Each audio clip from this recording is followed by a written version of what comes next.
السلام عليكم ورحمة الله وبركاته. الحمد لله وكفى والسلام على عباده الذين اصطفى. أما بعد، فقد قال الله سبحانه وتعالى في القرآن العظيم: أعوذ بالله من الشيطان الرجيم، بسم الله الرحمن الرحيم. وعلم آدم الأسماء كلها وقال تعالى: يرفع الله الذين آمنوا منكم والذين أوتوا العلم درجات. صدق الله العظيم. وقال النبي صلى الله عليه وسلم: إذا مات ابن آدم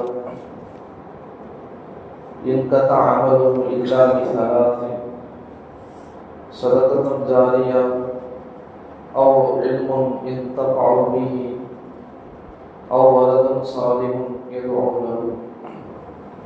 وقال صلى الله عليه وسلم: وخذ عالما أو متعلما أو مستمعا أو محبا ولا تطرد خامسا، أو كما قال عليه الصلاة والسلام. سبحانك لا علم لنا إلا ما علمتنا إنك أنت العليم الحكيم. رب اشرح لي صدري ويسر لي أمري واحلل عقدة من لساني يفقهوا قولي. ربي زدني علما. اللهم صل على سيدنا محمد وعلى آل سيدنا محمد كما صليت على إبراهيم وعلى آل إبراهيم إنك حميد مجيد. اللهم بارك على سيدنا محمد وعلى آل سيدنا محمد كما باركت على إبراهيم وعلى آل إبراهيم إنك حميد مجيد. கண்ணியத்திற்குரிய அல்லாஹ்வின் நல்லடியார்களே, சங்கைக்கும் மரியாதைக்கும் உரிய உலமா பெருமக்களே, பெரியோர்களே, எல்லாம் வல்ல அல்லாஹ் ஜல்ல ஜலாலுஹு நம்முடைய அனைத்து பாவங்களையும் மன்னிப்பானாக. அவனது மன்னிப்பையும் ரஹ்மத்தையும் பொருத்தத்தையும் பெற்ற நல்லவர்களின் கூட்டத்திலே அல்லாஹ் நம் எல்லோரையும் சேர்த்து வைப்பானாக.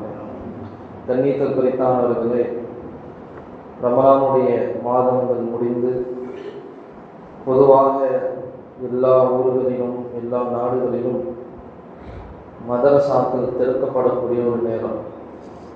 மதரசாக்கள் திறக்கப்பட்டு அங்கு மாணவர்கள் சென்று மக்தபுகளிலே மதரசாக்களிலே மார்க்கத்தினுடைய கல்வியை பயிலக்கூடிய ஒரு நிலை.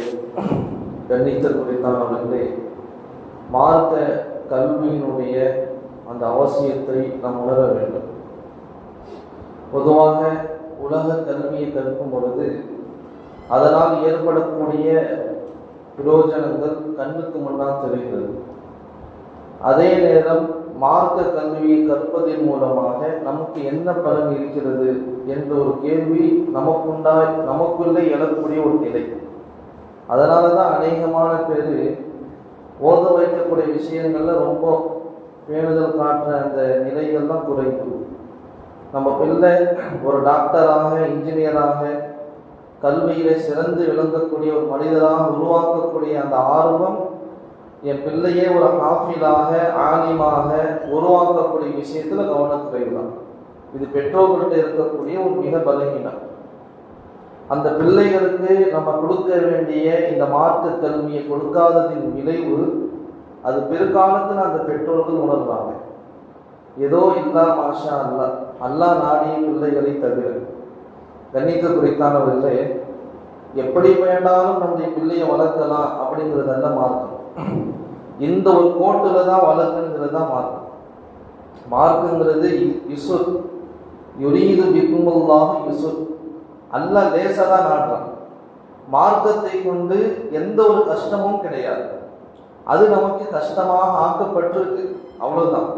சைத்தான்கள் மூலமாக, நஃப்சுகளின் மூலமாக தொழுகுவது ஒரு கஷ்டமாக நமக்கு ஆக்கப்பட்டிருக்கு. நோன்பு வைக்கிறதுங்கிறது 14 மணி நேரம் 13 மணி நேரம் வெறும் வயிறோடு கிடக்கணுமே அப்படிங்கிற அந்த உயர்ந்த ஒரு தவறான எண்ணம் மேலோங்கிறதுனால நமக்கு அது தவறாக காட்டப்படுது, சிரமமாக காட்டப்படுது. அவ்வளவுதானே தவிர அசல் மார்க்கம் என்பது லேசானது, அது எந்த ஒரு சந்தேகமும் கிடையாது. கணிதத்துறையினாளர்களே, பிள்ளைகளை நம்ம முதல் நியத்து வைக்கணும், என்னுடைய பிள்ளையை குர்ஆனை கற்ற ஹாஃபிலாக நான் உருவாக்குவேன், என்னுடைய பிள்ளைய மார்க்க கல்வியை கற்ற ஆலிமாக நான் உருவாக்குவேன், அந்த நியத்து வைக்கணும். அப்படி நம்ம உருவாக்கக்கூடிய சூழ்நிலை ஏற்படலை என்றால் அல்லாஹ் அதற்கு உண்டான கூலிகளை கொடுப்பான். நிய்யத்துல் முஃமினி கைரும் மின் அமலிஹி, ஸல்லல்லாஹு அலைஹி வஸல்லம் சொன்னாங்க, ஒரு முஃமின் வைக்கக்கூடிய அந்த எண்ணம் அவன் செய்யக்கூடிய அமலை விட மேலானது. அவ்வளோ பெரிய உயர்ந்த ஒரு நீயத்துக்கு அவ்வளோ பெரிய கூலி அல்லாஹ் கொடுக்குறான். ஸல்லல்லாஹு அலைஹி வஸல்லம் சொன்ன வார்த்தை இது. அப்ப டாக்டராக படிக்க வைக்கிறது பெரிதல்ல, இன்ஜினியராக படிக்க வைக்கிறது பெருசல்ல, தாராளமாக படிக்க வைக்கலாம். அதே நேரம் என் மகன் டாக்டராக இருப்பதுடன் ஆலிமாக இருக்கு. ஒரு ஆலிம் டாக்டராக, ஒரு ஆலிம் இன்ஜினியராக, ஒரு ஆலிம் நாட்டை ஆளக்கூடிய அரசனாக, ஒரு ஆலிம் சட்டங்களை படித்த ஒரு வல்லுனனாக, வழக்குரைஞராக இருப்பதுதான் சிறந்தது. இன்னைக்கு பொதுவாக பேசப்படும் பொழுது இஸ்லாமிய மக்கள் எந்த துறையிலுமே இருக்கிறது இல்லை அப்படின்னு சொல்லி வருத்தப்படுறோம். ஒரு கலெக்டராகவோ இல்லை அரசு சார்ந்த பணிகளிலோ இஸ்லாமிய மக்கள் இருக்கிறது இல்லை. பாமணர்களும் இந்துக்களும் கிறிஸ்டின்களை தான் இருக்கிறாங்க அப்படின்னு நம்ம கவலைப்படுறோம். அப்படி இருந்தாலும் அந்த மக்கள் நீதமாக நடப்பார்களா என்பது கேள்விக்குறிதான். ஆனா அந்த பதவியில அந்த துறையில இருந்து என் பிள்ளை பேணுதலாக இருப்பான் என்று சொன்னால் அவனிடத்தில் இல்மு எனும் அந்த கல்வி இருந்தால் மட்டும்தான், தக்குவா இருந்தால் மட்டும்தான் யாராக எந்த துறையில இருந்தாலுமே பேணுதலா இருப்பாங்க. இல்லைன்னா மற்றவங்க பேர் இவங்கள லஞ்சம் வாங்கக்கூடியவங்களாக, பொய் பேசக்கூடியவர்களாக, ஏதாவது திருட்டு செய்யக்கூடியவர்களாக தான் இருப்பாங்க. அப்படிப்பட்ட மக்கள் துறையில இருந்து நமக்கு என்ன பலன்? ஒரு பலனும் கிடையாது. சுவாமிநாதனுக்கும் அப்துல்லாவுக்கும் வித்தியாசமே இருக்காது. அதனாலதான் நாங்க சொல்றோம், உலமாக்கள் சொல்றோம், உங்க பிள்ளைகளுக்கு கல்வியை கொடுங்க.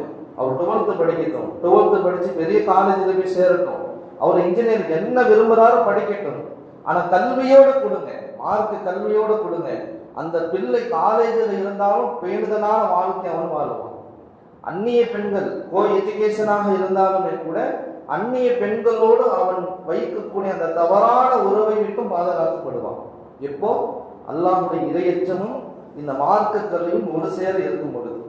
கண்ணியத்தில் குறித்தான அல்லாஹின் நல்லடியாருடைய சகோதரர்களே, அதனாலதான் அல்லாஹ் குர்ஆன்ல சொல்லுவான், யர்ஃபஇல்லாஹு அல்லதீன ஆமனு மின்கும் வல்லதீன ஊதுல் இல்ம தரஜாத். இல்மு கொடுக்கப்பட்ட மக்கள் அந்தஸ்தில் உயர்ந்தவர்கள், நமக்கு வேணா தாழ்ந்தவங்களாக தெரியலாம். உலமாக்களை மார்க்க கல்வி கற்றவர்களை அல்லாஹ் தஆலா அந்தஸ்துல உயர்த்தி வச்சிருக்கிறார். ஸல்லல்லாஹு அலைஹி வஸல்லம் சொன்னாங்க, ஒரு மனிதன் மௌத்தாகிட்டா அவனுடைய அமல் அப்படியே துண்டிச்சு போயிடும். எப்போ அந்த அமல் மௌத்தானாலும் நமக்கு வந்து கொண்டே இருக்குன்னு சொன்னா, வலதுன் எதுவோ லஹு வலதுன் சாலிமுன் எதுவோ லஹு, நமக்காக துஆ செய்யக்கூடிய பிள்ளை. அவ் இல்முன் யன்தஃபஉ பிஹி, நம்ம கற்ற கல்வியின் மூலம் பிறருக்கு கற்றுக் கொடுப்பது, அதன் மூலம் ஒருத்தர் அமல் செய்கிறார். இதனுடைய நன்மை நம்ம மௌத்தா போனாலும் வந்துகிட்டே இருக்கும். ஒருத்தருக்கு தொழுகவே தெரியல, நம்ம அவர் கூட்டு தொழுகையை கற்றுக் கொடுக்கிறோம். ஒருவருக்கு அத்தஹியாத்தே தெரியல, நமக்கு அவருக்கு அத்தஹியாத்தை கற்றுக் கொடுக்கிறோம். ஒருவருக்கு வித்ரு வாஜிபுல ஓதக்கூடிய குனூத்து தெரியல, அவர் உட்கார வச்சு நம்ம குனூத்து கற்றுக் கொடுத்தோம். இதான் இல்மு. இந்த இல்மை கொண்டு அவன் பயன் பெற்றார், அவர் அமல் செய்கிறார், நம்ம மௌத்தா போயிட்டோம். அவர் ஹயாத்து உள்ளவரை அமல் செய்யும் காலமெல்லாம் அல்லாஹ் அவருக்கும் பரிபூர்ணமான கூலியை கொடுப்பான். அல்லாஹ் நமக்கும் அதே போன்ற கூலியை எந்த ஒரு குறையும் இல்லாமல் கொடுப்பான். கண்ணியத்துக்குரிய அல்லாஹ்வின் நல்லடியார்களே, அது இல்லாம ஸல்லல்லாஹு அலைஹி வஸல்லம் சொன்னாங்க, ஒரு மனிதன் வஃபாத் ஆகிட்டா 7 விதமான காரியம் அவனுடைய அந்த சதக்கத்து ஜாரியாவை போல நன்மைகள் தொடர்ந்து கொண்டே இருக்கும். அதுல ஒண்ணு மன் அல்லம இல்மன், யாருக்காவது ஏதாவது ஒன்றை கற்றுக் கொடுத்துக்கிட்டே இருக்க. சஹாபாக்களுடைய தன்மை இதுதான், ஏதாவது ஒன்று கற்றுக் கொள்வார்கள் அல்லது கற்றுக் கொடுப்பார்கள். இந்த நிலையில தான் சஹாபாக்கள் ஈடுபட்டுட்டே இருப்பாங்க. ஒரு மார்க்க சட்டம், ஹஜ்ஜுடைய காலம் வருது, ஹஜ்ஜுடைய அந்த நிலைப்பாடு, ஹஜ்ஜுடைய செயல்பாடுகள் எப்படி? இப்போ ஹஜ்ஜி கமிட்டி மூலமாக ஹஜ்ஜி போறவங்களுக்கு ஒரு ஜோடு மேலே வைக்கிறாங்க, நம்ம ஜமாத் சார்பா ஜோடு வைக்கணும். எல்லா மக்களும் ஆர்வமாக அதை கலந்துக்கிறாங்க. ஏன்? போய் அங்கே தெரிஞ்சுக்கணும்னு சொல்லி. ஒண்ணுமே தெரியாம போய் அங்கே அமல் செய்ய முழிக்கிறதை விட 4 விஷயம் தெரிஞ்சுக்கிட்டு போலாம் தான். அது அதோடு நிப்பாட்டுகிறது இல்லை. அதுக்கு தான் இல்மு வேணுங்கிறது. என் பிள்ளை ஆலிமா இருந்தா, என்னுடைய மகள் ஒரு ஆலிமாவாக இருந்தா, என்னுடைய எல்லா டவுட்டுகளையும் அந்த பிள்ளைக்கு நம்ம கேட்டு தெரிஞ்சுக்கலாம். ஹஜ்ஜில் எப்படி செய்யணும், எது செஞ்சா கூடாது, எந்த நிலைப்பாடுகள் இருந்தால் நம்முடைய ஹஜ்ஜு கூடாம போயிடும், இஹ்ராமுடைய அணிஞ்சிட்டோம் சாதாரண நாளில் இருந்த மாதிரி இருக்கலாமா? இருக்க முடியாது. இஹ்ராமுடைய அணிஞ்சிட்டோம்னா முடிஞ்சு. பேணுதல் ரொம்ப முக்கியம். தவறான வார்த்தைகளை பேசிடக்கூடாது, யாரையும் பார்த்து திட்டிடக்கூடாது, வேட்டையாடக்கூடாது, நறுமணங்களை பூசக்கூடாது. அழகான மனைவி, ஹலாலான மனைவி அருகாமையில் இருந்தாலும் அவளோடு அந்த சிற்றின்பம் கொள்ளக்கூடாது. அந்த சிற்றின்பம் கொள்வதற்கு உண்டான எந்த விஷயங்கள்லாம் நம்மளை தூண்டுமோ அதை விட்டும் தெரிந்திருக்கணும். இஹ்ராமுடைய நிலையில் அதனால தான் நம்ம ஹஜ்ஜை தமத்துவ செய்யறோம். ஹஜ்ஜுடைய 3 வகை எழுதுவாங்க உலமாக்கள். கிரானு, தமத்துவம், இஃப்ராது. கிரானுன்னு சொன்னா போகும்பொழுதே ஒரே நியத்து தான், ஹஜ்ஜு உம்ரா சேர்த்து செய்யறங்கிற எண்ணத்துல. வலில்லா பாத்திமுல் ஹஜ்ஜ வல் உம்ரத லில்லாஹ் சேர்ந்து செஞ்சிருது. இது பெரிய ஆபத்து, எல்லாராலையும் இருக்க முடியாது. ஆனால் முஷக்கத், அதுல சிரமம் அதிகம். ஆனா நன்மை பெரிய கூலி கிடைக்கும். நம்ம போறாங்களே ஹாஜிகள் இவங்க தமத்துடைய அடிப்படையில போவாங்க. அதாவது உம்ராவுடைய நியத்துல போயிட்டு ஹஜ்ஜுடைய நாட்கள் வரும் பொழுது அங்கு மக்கால மீகாத்துல போய் ஹஜ்ஜிக்காக வேண்டிய நியத்து வச்சு அந்த இஹ்ராமுடைய அணிஞ்சவங்க தான்.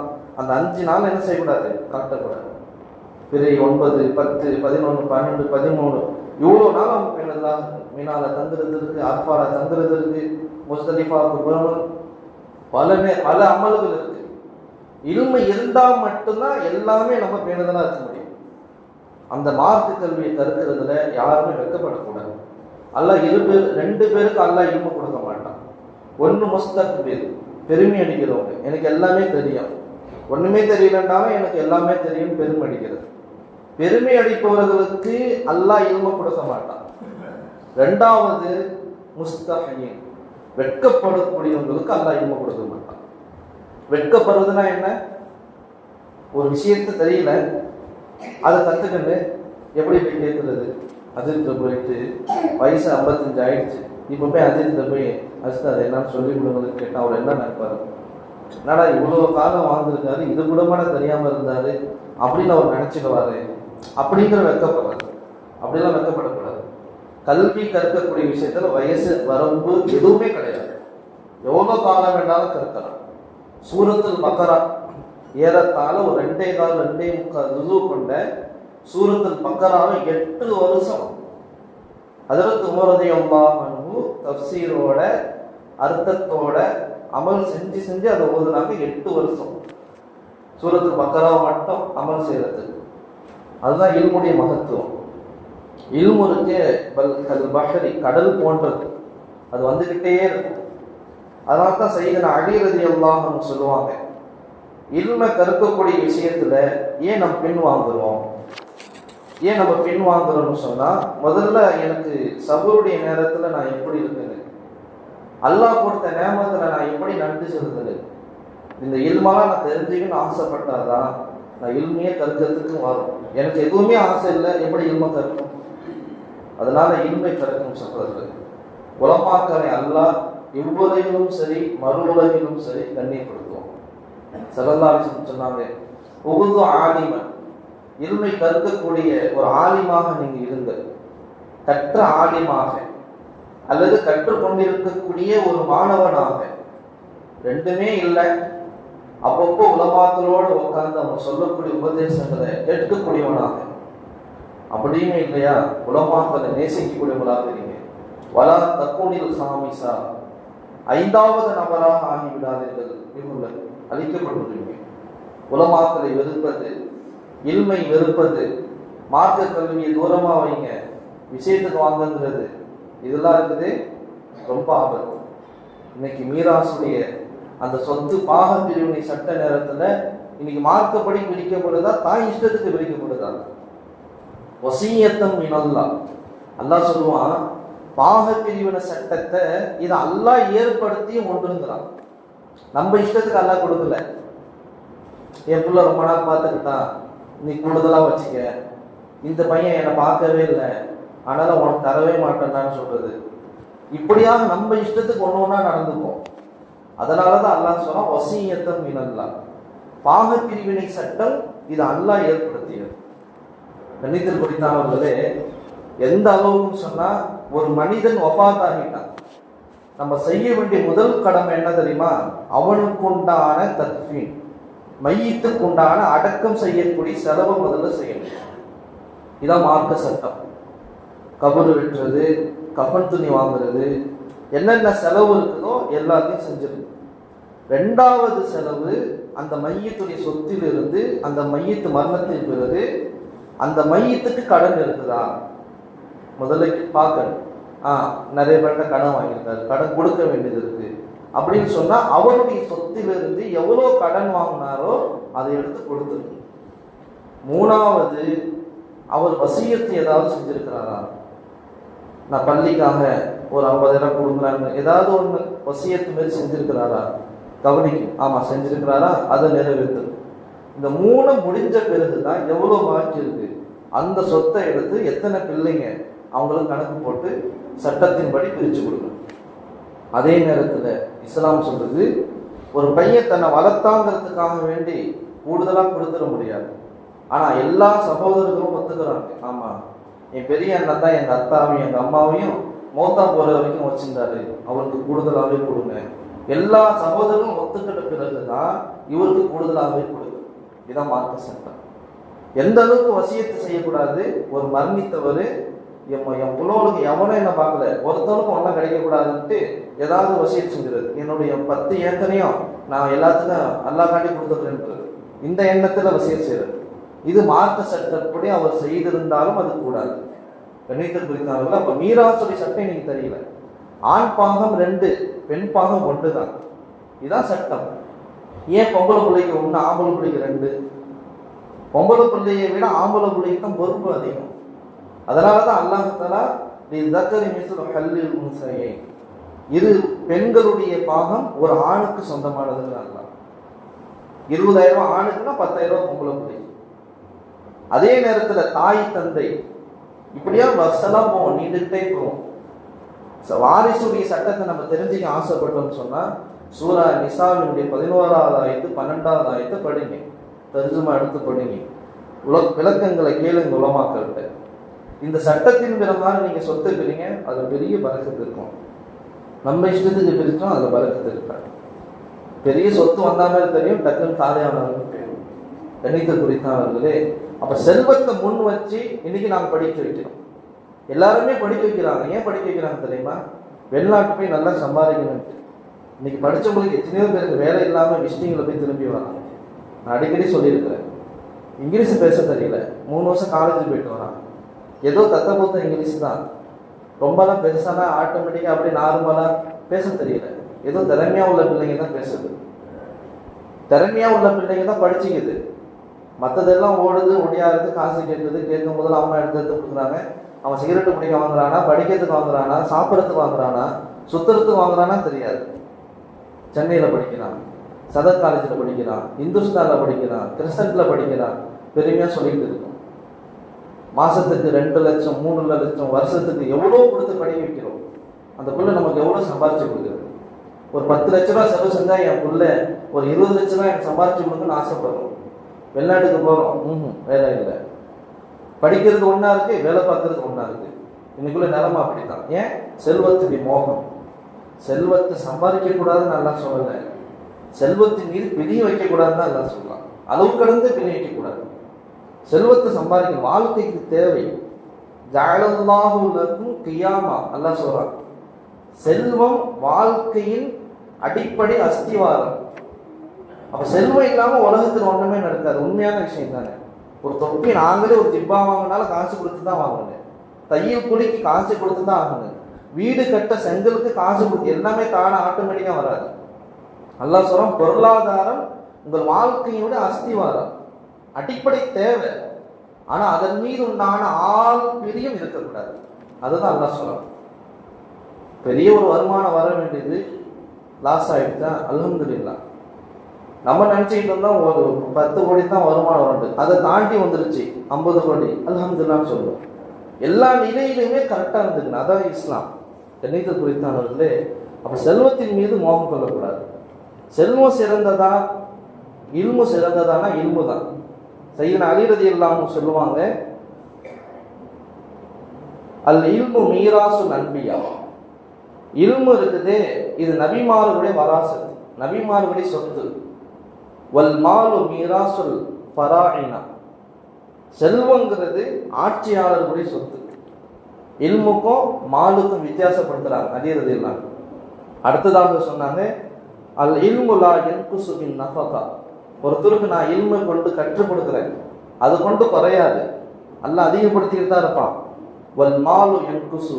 செல்வம் எடுக்க எடுக்க எடுக்க குறைஞ்சிக்கிட்டு தான் இருக்கும். சையதுனா அலி ரலியல்லாஹு அன்ஹு சொன்னாங்க, மூன்றாவதாக யஹ்தாஜுல் மாலு இலா ஹாஃபிலின். பேங்க் பேலன்ஸ் நிறையா இருக்கு, அதுக்கு பாதுகாவலன் போகிறதுக்கு நம்ம தேவைப்படும். சொத்தை பாதுகாக்கிறதுக்கு ஒரு காவலாளி தேவை. வல் இல்மு யஹ்ஃபது சாஹிபா. ஆனால் இல்மு அந்த அடியானை பாதுகாக்கும். ஹராத்து பக்கம் போறான்னா போவாதுன்னு சொல்லி தடுக்கும். அந்த இல்மு எல்லாவித பலா முசீபத்தை விட்டு அந்த அடியானை பாதுகாக்கும். சொன்னாங்க அலி ரலியல்லாஹு அன்ஹு, இதா மாத்த ரஜுலு எபுகா மாலுஹு. ஒரு மனிதன் மோத்தார் போயிட்டான், செல்வம் கபருக்கெல்லாம் போய் வைக்க மாட்டோம், எவ்வளோ கோடி இருந்தாலும் அது வீரோலையும் பேங்க்லேயும் தான் இருக்கும். வல் இல்மு எதுகுரு மக சாஹிபி கபுரஹு. அவன் கற்ற இல்மு அவனுக்கு கபருக்கும் செல்லும். சொன்னாங்க அடுத்ததாக, அல் மால் யஹ்சுல் லி முஃமினு வல் காஃபிர். செல்வங்கிறது எல்லாருமே சம்பாதிச்சிக்கலாம், முஃமினும் சம்பாதிச்சுமா காஃபிரும் சம்பாதிச்சுப்பான். வல் இல்மு லா யஹ்சுனு இல்லா லி முஃமின். இல்முங்கிறது மூமின் மட்டும்தான் கற்க முடியும். ஜமீஉன் நாஸ் யஹ்தாஜூன இலா சாஹிபில் இல்ம் ஃபி அம்ரி தீனிஹிம்.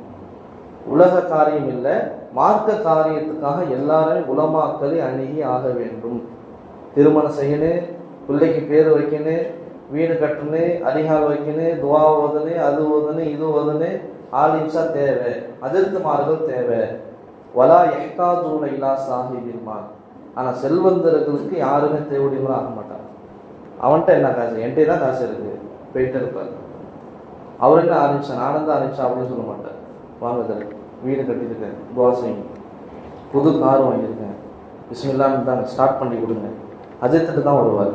கண்ணியத்தை குறித்தான அல்லாஹ்வின் நல்லடியார்களே சகோதரர்களே, அதனால் உலமாக்களுடைய தொடர்பை ஏற்படுத்தி கொள்ளுங்க. உங்களுடைய பிள்ளைகளை ஹாஃபில்களாக ஆக்குங்க. ரொம்ப லேசு. இந்த காலத்தில் மதரசாக்கள் நிறைய வந்துருச்சு. படிப்போடு சேர்ந்த மதரசா, பிகாம் படிச்சுக்கலாம், 7 வருஷம் ஆலிமும் ஆகிக்கலாம், எம்காம் படிச்சுக்கலாம், என்ன படிப்பு வேணுமோ நம்ம கரஸ்தில் போட்டு படிச்சுக்கலாம். அதே நேரத்தில் ஆலிமாவும் நம்ம ஆகிக்கலாம். 2 கல்வி நமக்கு கிடைச்சிருச்சு. ஒரு ஆலிம், ஒரு பிகாம், நான் ஆரம்பத்திலே சொன்னது தான், ஒரு ஆலிம் வழக்கறிஞனாக இருக்கிறது, ஒரு ஆலிம் டாக்டராக இருக்கிறது இந்த உம்மத்துக்கு ரொம்ப பெனிஃபிட். ஹராமான விஷயத்தில் அவர் என்ன செய்ய மாட்டார், தன்னுடைய வாழ்க்கையை தேடிக்கொள்ள மாட்டார். இல்ம கற்க முடியலையா, கவலைப்பட வேண்டாம். உலமாக்களுடைய தொடர்பை ஏற்படுது, மஸ்ஜிதுடைய தொடர்பு, மஸ்ஜிதில் உள்ள இமாம்களுடைய தொடர்பு, போய் உட்காந்து அவங்கள்ட்ட நல்ல 4 பல விஷயங்களை கேட்டுக்கணும். மார்க்க சட்டங்கள் அடிப்படையாக கேட்டு தெரிஞ்சுக்கணும். எதனால் தொழுக முடியும், எதனால் நோன்பு முடியும், எதனால் ஜக்காத்து கூடாமல் போயணும், எப்படிலாம் ஜக்காத்து கொடுக்கணும், எல்லாத்தையும் தெரிஞ்சுக்கணும். உலமாக்களோட உட்காரதற்கே இறந்த பூமியை மலையை கொண்டு அல்லாஹ் உயிர்ப்பிப்பதை போல அந்த உள்ளங்களை அல்லாஹ்தால உயிர்ப்பிப்பான். இமாம் அபுல் சமர்கந்தி ரஹ்மத்துல்லாஹி சொல்லுவாங்க, 8 பேர் இருக்கிறாங்க, 8 மக்கள். அந்த 8 மக்களோடு அமரும் பொழுது அவங்களுக்கு சில விஷயங்கள் கிடைக்கும். இதை மட்டும் சொல்லி முடிச்சு கொள்கிறோம். சொன்னாங்க, மன் ஜலஸ மஅ ஸமானியத அஸ்னாஃபி மினன் நாஸ் ஜாதஹுல்லாஹு ஸமானியத அஷ்ஷா. 8 பேரோட உட்காந்தா 8 விஷயம் கிடைக்கும். 1, மன் ஜலஸ மஅல் அக்னியா. பணக்காரனோட யார் அதிகமாக தொடர்பு வச்சுப்பாங்களோ ஜாதஹுல்லாஹு ஹுப்ப துன்யா வ ரஹ்பத ஃபீஹா. உலக ஆசை தான் வரும். பணக்காரனுடைய தொடர்பு ஏற்படுத்திக்க கொள்ளக்கூடாது. அவன் பணத்தை பற்றி தான் பேசிட்டு இருப்பான், இவருக்கு உலக ஆசை தான் மேலும் மேலும் வந்துக்கிட்டே இருக்கும். பணக்காரருடைய தொடர்பை துண்டிக்கணும். அதுக்கு ஆப்போசிட்டா ஒமன் ஜலஸ மஅல் ஃபுகரா. ஏழைகளோடு அமரக்கூடியவனுக்கு ஜஅலல்லாஹு லஹு ஷுக்ர வ ரிலா பி கிஸ்மத்தில்லா. அல்லாஹ் தனக்கு கொடுத்த அந்த நேமத்தை கொண்டு பொருந்தி கொள்ளணும், அதுக்கு நன்றி செலுத்தணும்னு ஆசைப்படுவார். நம்மளாம் ஏசியில் தூங்குறோம், இவங்களாம் பாரு கீர்த்தி வீட்டில் இருக்கிறாங்க அப்படின்னு யோசிச்சு என்ன செய்வார், தனக்கு கிடைச்ச நேமத்துக்கு நன்றி செலுத்துவார். அடுத்ததாக சொன்னாங்க, ஒமன் ஜலச மஅ சுல்தான், ஆட்சியாளர்களோடு அரசு அதிகாரிகளோடு தொடர்புல யார் இருக்கிறாங்களோ, ஜாதல்லாஹுல் கஸ்வத வல் கிப்ர, உள்ள அப்படி இறுக்கமாயிடும், பெருமை வரும். எனக்கு அமைச்சர் தொடர்பு, எனக்கு காசிதார் தொடர்பு, அப்படியே ஒரு கெத்து காட்டுவார் நெஞ்சு தூக்கிட்டு. அதனால தான் அரசு அதிகாரம் ஒரு அளவு தான் வச்சுக்கணும், ரொம்பலாம் என்ன செய்யக்கூடாது, போய் கட்சியில் அவனே நமக்கு ஆபத்து வச்சுட்டு போயிட்டு இருப்பான். அதனால அரசர்களோடு தொடர்பை கம்மிப்படுத்திக்கணும். அதே போல ஒமன் ஜலச மஅன் நிசா, பொம்பளோடே சேர்ந்தது, எப்போ பார்த்தாலும் பொம்பளை கூடவே இருக்கிறது. யாரு பெண்களுடைய தொடர்பிலேயே இருப்பானோ, ஜாதல்லாஹுல் ஜஹ்ல வஷ்ஷஹ்வா, மடமையும் மனோ இச்சையும் தான் அவனுக்கு அதிகமாகும். பெண்களுடைய தொடர்பில் இருப்பவனுக்கு மடமை புத்தி தான் அதிகமாகும். ஒமன் ஜலச மஅ ஸிபியான், எப்போ பார்த்தாலும் குழந்தைகளோட அன்பா இருக்கலாம், அதுக்குன்னு குழந்தைகளோடைய நேரத்தை ஓட்டினா என்ன வரும் தெரியுமா? இஸ்தாத மினல் லஹ்வி வல் மிஸா, கேலியும் கிண்டலும் தான் அவர்கிட்ட அதிகமாக வரும். காமெடி பண்ணிக்கிட்டே இருப்பார். குழந்தை கூட இருந்தானே அதானே செய்வான், ஏய் சுண்ணத்து பண்ணி விட்டுருவேன், ஏய் பேய் வருது பாரு, இப்படி தானே பேசுவோம். குழந்தைய பார்த்தாலும் அதான் பேசுவோம். இதே தான் ஒரு பழக்கமாகிட்டே இருக்கும். அதனால தான் குழந்தைகளோட ஓரளவு தொடர்பு வச்சுக்கணும். அடுத்ததாக சொன்னாங்க, ஒமன் ஜலச மஅல் ஃபுஸ்ஸா, பாவிகளோட தொடர்பு வச்சா பாவம் செய்யக்கூடிய விஷயத்தில் அவனுக்கு துணிவு ஏற்பட்டுடும். அதனால சாலிஹின்களுடைய தொடர்பை ஏற்படுத்தினா அமல் செய்யக்கூடிய விஷயத்தில் ஆர்வம் வரும். கடைசியாக சொன்னாங்க, ஒமன் ஜலச மஅல் உலமா இஸ்தாதல் இல்ம வல் வரா, உலமாக்களுடைய தொடர்பை ஏற்படுத்தினார் அல்லாஹ் அவருக்கு பேணுதலான வாழ்க்கையும் மார்க்க கல்வியையும் அல்லாஹ் அவருக்கு கொடுத்து கொண்டே இருப்பான். கண்ணியத்து குறித்தான அல்லாஹின் நல்லடியார்களை சகோதரர்களே, அதனால் நம்முடைய பிள்ளைகளை 8வது படிக்கட்டும் 10வது படிக்கட்டும், தாராளமாக 10வது முடிச்சுட்டு அல்லது 12வது முடிச்சுட்டு ஆலிமாக ஆக்குங்க. இன்ஷா அல்லாஹ் மதரசாவில் போய் சேருங்க.